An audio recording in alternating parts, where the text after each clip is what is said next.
Hello दोस्तों, examination classes में आपका स्वागत है। हाँ दोस्तों, यूपी पुलिस कंप्यूटर ऑपरेटर की दोस्तों न्यू प्लेलिस्ट में कल मैंने ई गवर्नेंस की जानकारी, डिजिटल वित्तीय उपकरण और अनुप्रयोग मतलब information of the e governance, digital financial device and application, ये सब में मैंने डिस्कस किया था। ये चैप्टर पूरा का पूरा डिस्कस कर दिया हूँ। आज दोस्तों उसी का ऑब्जेक्टिव भी आपको मैं दे रहा हूँ। पहला क्वेश्चन है दोस्तों, विच of the following is a type of the banking transaction that can be done using AEPS. तो पहले बात तो एईपीएस का आप फुल फॉर्म यहाँ जान लीजिए, उसकी बात करेंगे। देखिए दोस्तों, एईपीएस का होता है आधार एनेबल पेमेंट सिस्टम।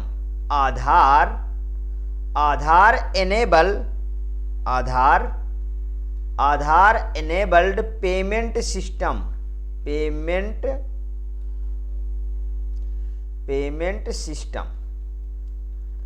अब इसके बाद हिंदी वाला वर्जन देखिए, निम्नलिखित में से कौन सा बैंकिंग लेन देन एईपीएस का उपयोग करके किया जाता है?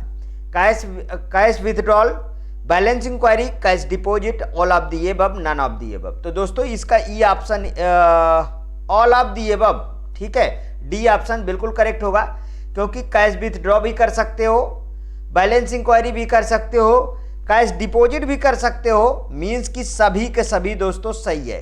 तो देखिए इसका फुल फॉर्म क्या है, आधार एनेबल पेमेंट सिस्टम। अब है क्या ये, इसके बारे में थोड़ी सी चर्चा करेंगे। यह एक सिस्टम है जो आधार नंबर और बायोमेट्रिक डाटा, ठीक है, मैंने क्या बताया, Aadhaar number and biometric data biometric data, ठीक है। बायोमेट्रिक डाटा जैसे कि फिंगरप्रिंट का उपयोग करके वित्तीय लेन देन को करने की अनुमति देता है। समझ में आया? आधार नंबर एंड बायोमेट्रिक का ये क्या करता है, उपयोग करता है। उपयोग करके आप कैश विथड्रॉ कर सकते हैं, बैलेंस इंक्वायरी कर सकते हैं और कैश डिपॉजिट भी कर सकते हैं, ठीक है। एईपीएस द्वारा दी जाने वाली बैंकिंग सेवाओं में कौन कौन सी हैं? देखिए कभी कभी एईपीएस ऐसे लिखा आपको पेपर में मिलेगा, ठीक है, एईपीएस इस तरीके, ठीक, इस तरीके जब लिखे तब भी, और सभी कैपिटल में मिल जाए तब भी। देखिए इसमें क्या क्या कर सकते हैं हम, नगद जमा कर सकते हैं, बैलेंस पूछताछ कर सकते हैं, आधार से आधार फंड ट्रांसफर कर सकते हैं और नगद निकासी भी कर सकते हैं, मिनी स्टेटमेंट देख सकते हैं और दोहरा प्रमाणीकरण भी इसमें कर सकते हैं, और भीम आधार पे भी, ठीक है। समझ में आया? पहला क्वेश्चन समझ में आया। नेक्स्ट पे चलते हैं। यहां पे देखिए, what services is UPI and advance version of. UPI किस सेवा का उन्नत संस्करण है?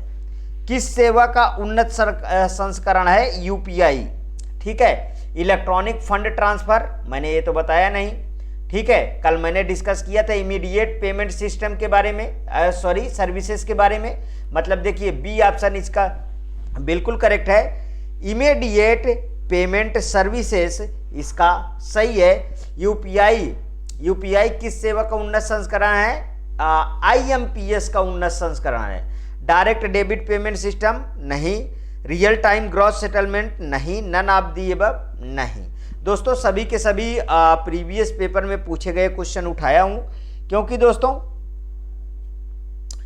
क्या है ना कि जो पेपर में पूछे जा चुके हैं उसकी संभावनाएं प्रबल होती है कि इस तरीके के क्वेश्चन आप में जरूर आ सकता है, ठीक है, यदि वो सिलेबस में है तो। अब यहाँ पे यूपीआई का आप फुल फॉर्म लिख लीजिए, unified payment interface, unified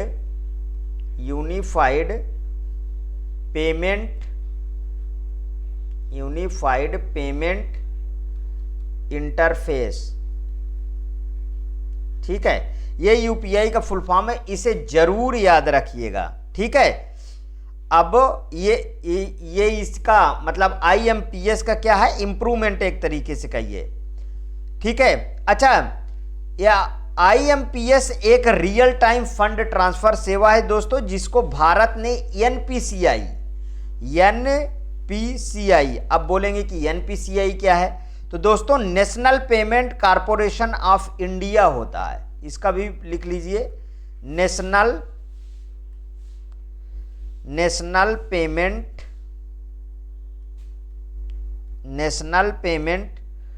corporation of India, corporation of India, ठीक है। इंडिया द्वारा इसको विकसित किया गया है, किसे?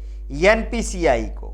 आईएमपीएस के मतलब तहत तो तुरंत पैसे ट्रांसफर आप कर सकते हैं, ठीक है। और यूपीआई ने इसी तकनीक को और मतलब एक तरीके से सिंपल कर दिया, फास्ट कर दिया है और सभी जगह फैला दिया है, मतलब आपके पहुंच में बना दिया है। समझ में आया? नेक्स्ट क्वेश्चन पे चलते हैं। Match each digital finance term column A with its primary function column B, मतलब प्रत्येक डिजिटल वित्त शब्द कॉलम ए को उसके प्राथमिक कार्य कॉलम बी से मिलाइए। तो देखिए दोस्तों, डिजिटल वॉलेट क्या है इसके बारे में पहले आप बताइए। देखिए एक इसमें नहीं है, एक आगे है, ठीक, ध्यान रखिएगा। एक कहां पे है दोस्तों? आगे है। तो डिजिटल वायरलेस देखिए यहां पे facilitates the secure decentralised record keeping, नहीं इसमें नहीं आएगा। Blockchain automatic contact execution when the condition are met, payment gateway interface of the processing online payment securely. तो यहां पे देखिए software for the storing digital currency and facilitating transaction, मतलब digital मुद्रा भंडारण और लेन देन की सुविधा के लिए सॉफ्टवेयर। बिल्कुल दोस्तों, ये है पहले का, ठीक है। ये किसका है दोस्तों? ये है पहले का। ये मैं यहां से ऐसे लाइन खींच देता हूं, ठीक है। ये पहले का मिल गया कौन? चौथा। पहले का क्या मिल गया? चौथा। और बी का देखिए ब्लॉकचेन क्या होता है, मतलब कि ब्लॉकचेन एक जगह सेंट्रलाइज करता है मनी। तो देखिए बी का फर्स्ट, ठीक है, मतलब सुरक्षित डिसेंट्रलाइज रिकॉर्ड करने की सुविधा प्रदान करता है, ठीक है। ये डिसेंट्रलाइज एक जगह से क्या करता है? डिसेंट्रलाइज करता है रिकॉर्ड कीपिंग में, ठीक। आगे देखिए, इसको देखते हैं। पेमेंट गेटवे, ठीक है। Payment gateway interface for the processing online payment securely. दोस्तों सी का तीसरा ही सही है, तीसरा ही सही है। समझ में आया? अब डी का देख लेते हैं, तो डी का ये दूसरा आएगा, जाहिर सी बात है। यहां पे देखिए स्मार्ट कॉन्टैक्ट क्या होता है, डी का हमारा ये आ गया दूसरा, इधर से लगा देता, ठीक है। Automatic contact execution when the condition are the met, शर्तें पूरी होने पर अनुबंध निष्पादन को स्वचालित करता है। मतलब कौन सा ऑप्शन सही है? देखिए पहले का 4, ये देखिए बी ऑप्शन सही है, बी का फर्स्ट है, सी का तीसरा ही है, डी का सेकंड है। समझ में आया? आगे चलते हैं। क्वेश्चन अच्छे हैं दोस्तों, आप क्वेश्चन सभी जितने भी मेरे स्टूडेंट हैं सभी लोग अटेंड करें, ठीक है। Digital wallet enable secure online transaction, कथन ए डिजिटल वॉलेट सुरक्षित ऑनलाइन लेन देन सक्षम करते हैं। मतलब reason digital wallet rely solely on the encryption to the secure transaction, कारण आर, ठीक है। डिजिटल वॉलेट लेन देन को सुरक्षित करने के लिए पूरी तरह से इनक्रिप्शन पर निर्भर करते हैं। डिजिटल वॉलेट सुरक्षित ऑनलाइन लेन देन सक्षम करते हैं, ये कह रहा पूरी तरह से इनक्रिप्शन पर निर्भर करते हैं। तो अब आगे यहाँ पे देखिए, यहाँ पे कौन सा सही है कौन सा गलत, मतलब ये चीज आपको बताना पड़ेगा। देखिए पहला यहाँ पे अगर बात करें तो ये तो ट्रू है दोस्तों, ये तो ट्रू है ना, ये ट्रू है। तो आगे देख लेते हैं, assumption is a false but the reason R is true, नहीं ये तो गलत हो गया, मैंने ये को ट्रू बोला हूं। एजप्शन इज अ ट्रू, ये तो ट्रू है दोस्तों। अब यहां पे देखें बी क्या कह रहा है, डिजिटल वॉलेट रियली द सोल्डी and the encryption of the secure transaction, digital wallet लेन देन की सुरक्षित करने के लिए पूरी तरह के इंक्रिप्शन पर निर्भर करते हैं। दोस्तों ये फॉल्स है, ठीक है। पूरी तरीके से बोला है ना, पूरी तरीके से इंक्रिप्शन पर निर्भर करता है, ऐसा कुछ नहीं होता। तो मतलब देखिए B option, but reason is a false, तो बी ऑप्शन ही सही हो रहा है। ठीक है, इन ऑप्शन को भी आप देख लीजिएगा, यही सही है। अच्छा, डिजिटल वॉलेट में आते कौन से हैं? डिजिटल वॉलेट में क्या आता है? डिजिटल वॉलेट की मैं बात कर रहा हूं। डिजिटल वॉलेट, डिजिटल वॉलेट में कौन सा आता है? डिजिटल वॉलेट में दोस्तों जैसे पेटीएम, ठीक है, पेटीएम आएगा, गूगल पे आएगा, गूगल पे आएगा, फोन पे आएगा, ठीक है, क्या आएगा? फोन पे आएगा। ये सब आते हैं डिजिटल वॉलेट में। ठीक है, और डिजिटल वॉलेट आप यूज कर रहे हैं, अच्छी तरीके से जान रहे हैं कि कितना अच्छा काम करता है। ठीक, नेक्स्ट क्वेश्चन पे चलते हैं। Which of the following is an the example of the Z2C government to citizen e governance service? कल इसको मैंने बताया, निम्नलिखित में से कौन सा G2C सरकार से नागरिक ई गवर्नेंस सेवा का एक उदाहरण है? ठीक है, G2C का ना, तो गवर्नमेंट टू कस्टमर होना चाहिए ना। तो यहां पे देखिए गवर्नमेंट टू गवर्नमेंट कम्युनिकेशन बिल्कुल गलत है, ये G2G की बात कर रहा है। ठीक है, secure document exchange for the government office, नए digital payment portal for the government employ, online tax filing की नन ऑफ द एबव? तो ऑनलाइन टैक्स फिलिंग होता है। ठीक है, गवर्नमेंट टू सर्विस में क्या होता है?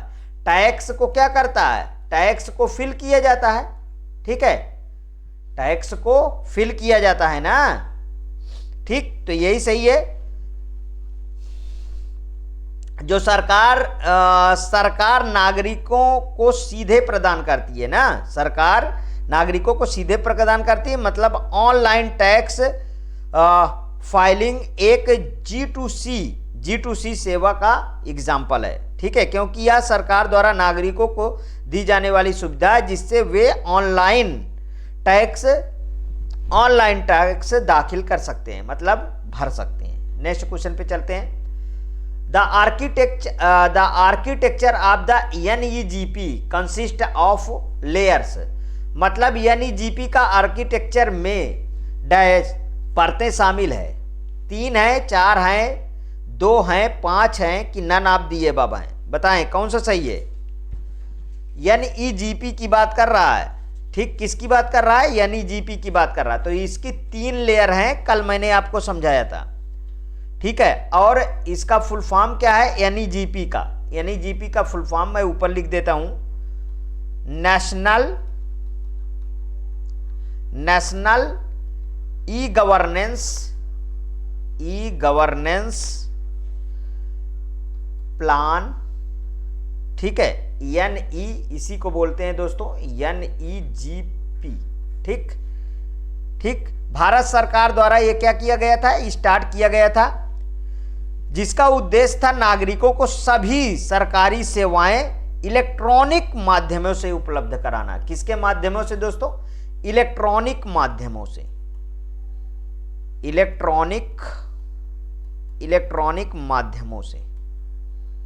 इलेक्ट्रॉनिक माध्यमों से सभी सेवाएं प्रदान करना।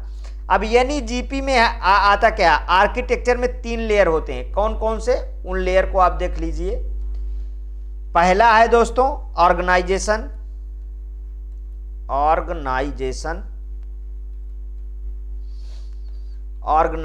लेयर, और दूसरा है दोस्तों टेक्नोलॉजी लेयर। दूसरा कौन सा है? Technology layer. और तीसरा इसमें आता है दोस्तों यूजर लेयर। कल ही पढ़ाया हूं इन तीनों को, यूजर लेयर। ठीक है, अगर ये कठिन पढ़ रहे हैं क्वेश्चन तो आप प्लीज थ्योरेटिकल पार्ट देखिए, तभी मजा आता है।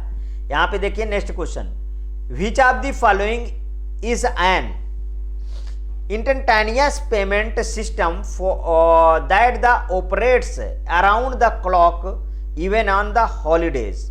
मतलब निम्नलिखित में से कौन सी एक तत्कालिक भुगतान प्रणाली है जो 24वें घंटे यहां तक कि छुट्टियों के दिन भी संचालित होती है?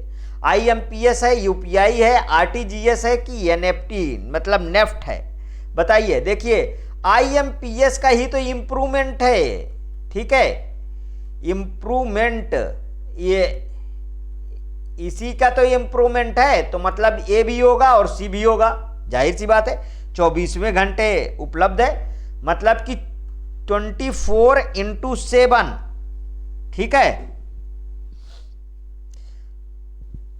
अब देखिए IMPS में अगर हम कहा जाए तो हमें account number, IFSC code, mobile banking या नेट बैंकिंग तथा बैंक टू बैंक, ठीक, हमें यह सुविधा मिल जाती है। और हम चाहे छुट्टी हो चाहे जो भी दिन हो, सब दिन अवेलेबल होता है। मतलब कि दोस्तों इसका A एंड C सही है दोनों, इसका आंसर में नहीं मैच कर रहा है A एंड C, क्योंकि अभी अभी तो हमने आप इसको प्रीवियस क्वेश्चन में मैंने बताया आपको।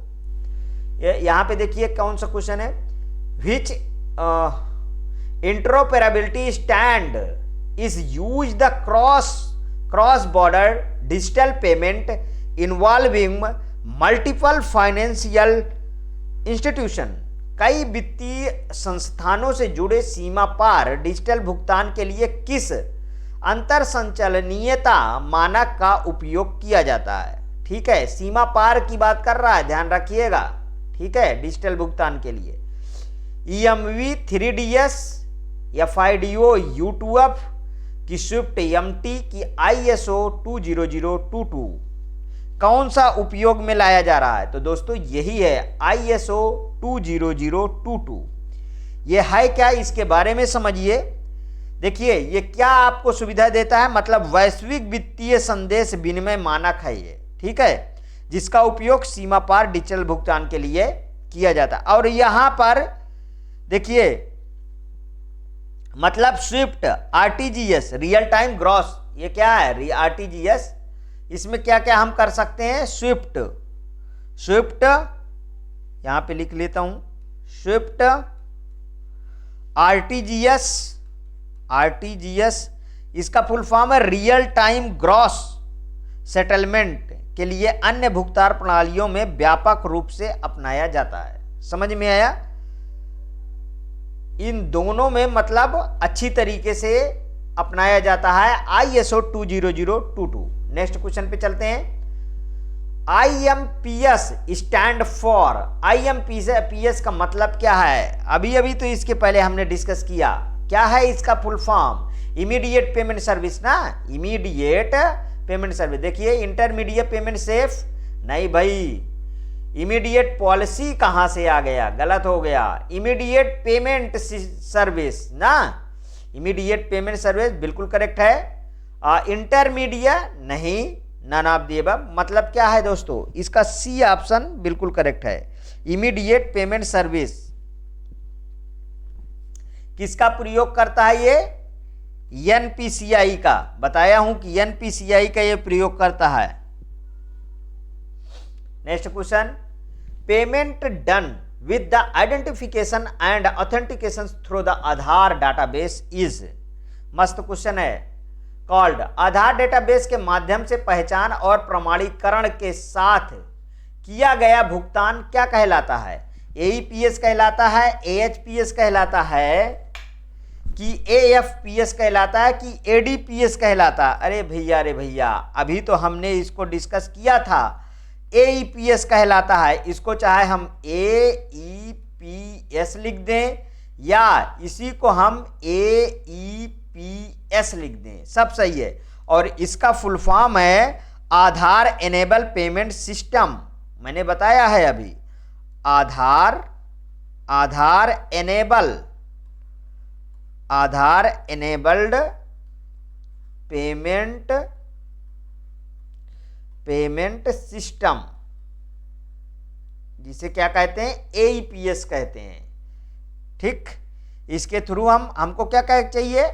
आधार संख्या चाहिए और बायोमेट्रिक, मतलब कि फिंगर क्या लगता है, देखिए आधार संख्या चाहिए हमको, हम पेमेंट कैसे कर पाएंगे? आधार संख्या चाहिए ठीक है, आधार नंबर। और दूसरा हमें बायोमेट्रिक चाहिए। बायोमेट्रिक में क्या लगेगा दोस्तों? थंब। बायोमेट्रिक इसका लगा के, इसी को आप फिंगरप्रिंट भी बोल सकते हो। ठीक है, क्या बोलोगे? फिंगरप्रिंट। फिंगरप्रिंट लगा के आप वित्तीय लेन देन कर सकते हैं।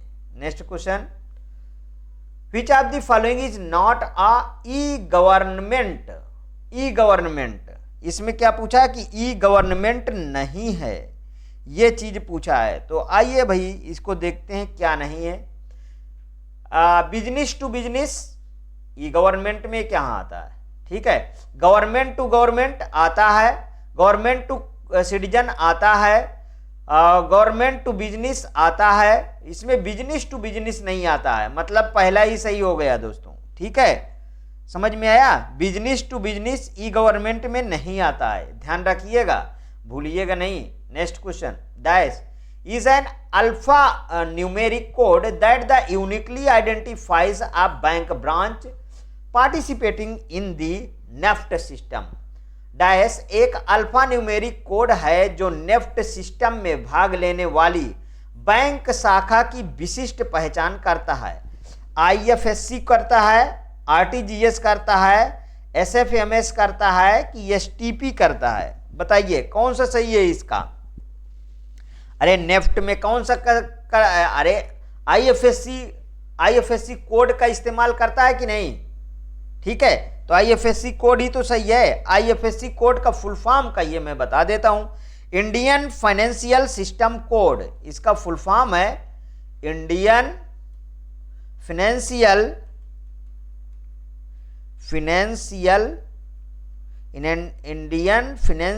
सिस्टम